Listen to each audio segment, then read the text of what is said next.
Pero vamos a analizar más en detalle qué es Davos, porque es relevante, y cuáles son los temas prioritarios de este año con la analista internacional, doctora en estudios europeos, Beatriz Hernández, que se encuentra a esta hora conectada con toda Latinoamérica a través de DINews. ¿Cómo está, Beatriz? Hola, muy bien, gracias. Muchas gracias por este contacto. Cuéntenos usted primero la relevancia de Davos y de los temas que se hablarán en esta cumbre durante este año.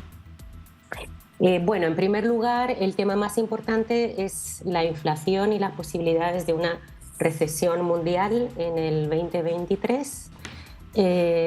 Como ustedes han indicado, este es un foro de alto nivel donde lamentablemente este año hay mucha más participación de líderes de grandes multinacionales que los líderes políticos de países como Estados Unidos o Reino Unido, Francia, China, India. Están dejando fuera por primera vez digamos, las decisiones políticas, y eso tiene que ver también con la fragmentación que hay en el sistema internacional de estos grandes líderes. Y en segundo lugar es importante porque para sortear, digamos, la crisis económica, las posibilidades de una recesión mundial, las empresas y las multinacionales, y en este caso también el sistema financiero, tiene mucho que decir, ¿no? Pero también en la parte, digamos, política, porque en crisis anteriores ha habido grandes diferencias entre las políticas económicas de la Unión Europea y de Estados Unidos. Ante una recesión puedes tomar medidas de austeridad, como lo hizo Europa, o digamos medidas más drásticas donde el Estado tiene un mayor gasto fiscal.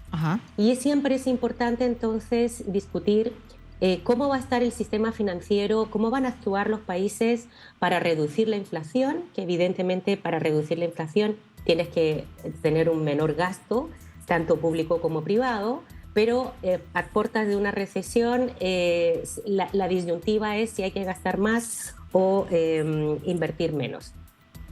Y en este sentido, además, con esta, digamos, visión negativa de la economía, tenemos, como tú bien has dicho, un tema muy importante que es el cambio climático, y lo que se negocia más que el cambio climático es la transición energética, porque aquí a las empresas lo que les interesa es, en esa transición energética, las inversiones verdes, ¿no? Las inversiones sostenibles, las inversiones en energías renovables, la transición hacia la descarbonización, y para eso la mayoría de los países del mundo necesitan financiación, ¿no? Las nuevas tecnologías también son muy caras y el acceso a esas tecnologías es importante. Y los compromisos, entonces, en este foro de Davos es acceso a las finanzas internacionales para la transición ecológica. Profesora, a propósito de esos compromisos, usted ha señalado, lamentablemente hay más presencia de líderes de grandes corporaciones que de líderes políticos. ¿Por qué es relevante la presencia de los líderes políticos, pese a que han habido algunos presentes? Ha estado Pedro Sánchez, por ejemplo, el gobierno español, también la presidenta de la Unión Europea, de alguna manera es un líder político, es una lideresa política también, que encarna las decisiones que se tomen al interior de ese conglomerado de países, ¿no es cierto? Pero ¿por qué es más relevante mayor presencia de líderes políticos? Bueno, como estaba indicando, hay una fragmentación en el sistema internacional que se viene arrastrando desde antes de la pandemia, y, por ejemplo, uno de los temas más sensibles hoy en día entre Estados Unidos y la Unión Europea es la competencia por las inversiones verdes en esta transición ecológica. En estos momentos, en este sentido, por ejemplo, el gobierno de Biden, cuando anunció la ley de la reducción de la inflación con impuestos, vía, digamos, incentivos para reducir los impuestos a las inversiones verdes, ha hecho que muchas empresas multinacionales importantes de transición energética estén emigrando a Estados Unidos para invertir en ese país. La Unión Europea, en ese sentido, va un paso atrás de Estados Unidos. ¿Por qué? Porque son 27 países y tienen que ponerse de acuerdo para, que ya lo están haciendo, para generar incentivos fiscales y económicos para que haya una mayor inversión, ¿no? En este sentido, digamos que se ha llegado a un conflicto, lo que llaman, digamos, la guerra verde, entre Estados Unidos y la Unión Europea por estas inversiones, ¿no? Por ejemplo, en la industria automotriz de los autos eléctricos, en los fertilizantes, etcétera. Por otro lado, también hemos visto en los últimos años que hay una guerra comercial entre Estados Unidos y China, que ha sido mucho más mediática de la que tiene la Unión Europea con China. La Unión Europea ha sido mucho más silenciosa, pero el Pacto Verde Europeo lo que busca es industrializar Europa para no depender de China. Uno de los grandes temas ha sido, digamos, con el cierre de las fronteras en China, ha sido los suministros de chips, por ejemplo, de los microchips. Claro. Estaban mencionando que Pedro Sánchez estaba en Davos y efectivamente uno de los anuncios que ha hecho es que España se quiere convertir también en un productor de microchips. Evidentemente con financiación de la Unión Europea, no es financiación española, pero lo que busca la Unión Europea es reindustrializarse para no depender de China. Y todo esto evidentemente que también causa malestar en China, claro, porque ya hemos visto que, bueno, debido a que cerró sus fronteras, ha tenido un bajo crecimiento, pero lo que China está viendo en el futuro es que tanto Estados Unidos como la Unión Europea están buscando separarse, digamos, comercialmente, digamos, esa dependencia que tienen de China. Claro. Entonces, en ese sentido, la ausencia también de Xi Jinping o de Biden en este foro refleja, digamos, esa falta de cooperación internacional que es más necesaria que nunca, como también dijo la secretaria general del Fondo Monetario Internacional. Se necesita más cooperación. Sin embargo, desde antes de la pandemia estamos viendo que el sistema internacional está fragmentado, que claro, la pugna geopolítica entre Estados Unidos y efectivamente claro, China también ha impactado a otros países. Nosotros en Latinoamérica tenemos una fuerte dependencia de China también, y luego las presiones desde Estados Unidos hacen que las decisiones sean más complejas de tomar cuando actuamos de manera independiente, y por eso también el fortalecimiento de los multilateralismos, de los organismos que convocan a distintos países, a distintos estados, también es relevante. Ahora, ¿cuáles le parecen a ustedes son los principales acuerdos a los que sería importante llegar en este foro? Este foro, más que, digamos, político, es un encuentro de networking, de ideas. Tiene sus informes, sus diagnósticos. No hay grandes acuerdos políticos como puede haber en cumbres claro, presidenciales donde tienen una declaración conjunta. Aquí no hay ningún tipo de declaración conjunta. Lo importante, bueno, la crítica evidentemente es que es un club casi de billonarios hoy en día, más que de políticos. Hay muchas críticas en torno al foro de Davos, que es muy elitista, y tienen toda la razón.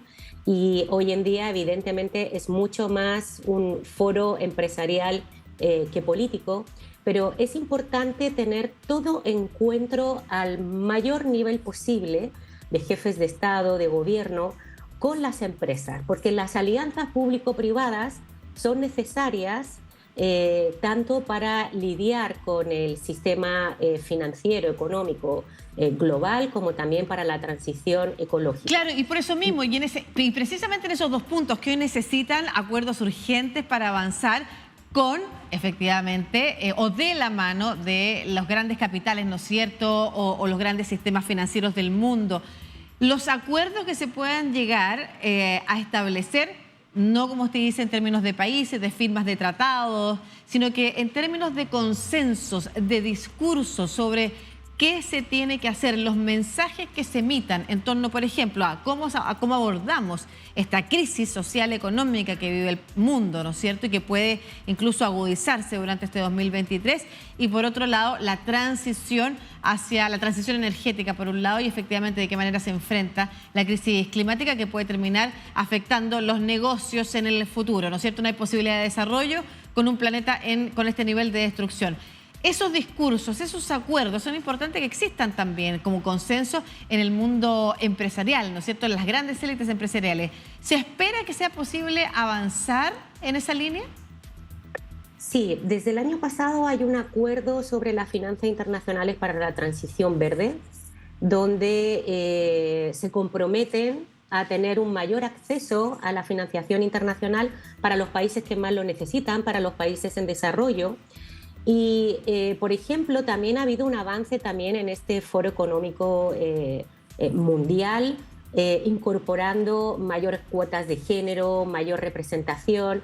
Y algo que se está discutiendo fuertemente también en las empresas, no solamente en la política, sobre la recesión, es los impactos que puede tener una recesión en el malestar social, ciudadano. claro. En el malestar social, porque si hay una recesión, los primeros recortes normalmente siempre es en educación, en salud, y ya se está viendo que hay un malestar social con el capitalismo, con el neoliberalismo, con el comercio internacional, con los tratados internacionales, los acuerdos internacionales. Eso preocupa mucho a los empresarios, obviamente. Entonces, ese es algo que el mensaje tanto de políticos como de empresarios es trabajar para que haya una mayor inversión en transición ecológica, para que no haya una reducción de gasto social, y además hay una preocupación por el aumento del gasto militar. Muchos países como España también se han comprometido a un mayor gasto militar, en general en Europa se han comprometido a eso. Y lo que están viendo es que evidentemente la guerra de Ucrania, que como vimos fue la esposa de Zelensky también, porque aprovechan cualquier foro internacional para intervenir, es muy importante para Europa, porque mientras que siga en curso la guerra, evidentemente que los precios del gas siguen siendo altos. Y se estima que en el futuro van a seguir altos los precios de la energía.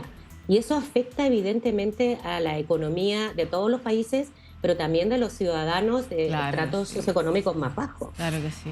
Bueno, muchas gracias, Beatriz Hernández, analista internacional, doctora en estudios europeos, por esta conversación introductoria, además, a lo que ha iniciado ayer el Foro Davos, precisamente con la presencia de la primera dama ucraniana, entre otras voces y líderes del mundo político, pero prioritariamente del mundo empresarial, y que esperamos efectivamente avancen a ciertos consensos que también son señales para el mundo político en general respecto de cómo avanzar y cuáles son las prioridades en las que se debe invertir. Muchas gracias, Beatriz, que esté muy bien.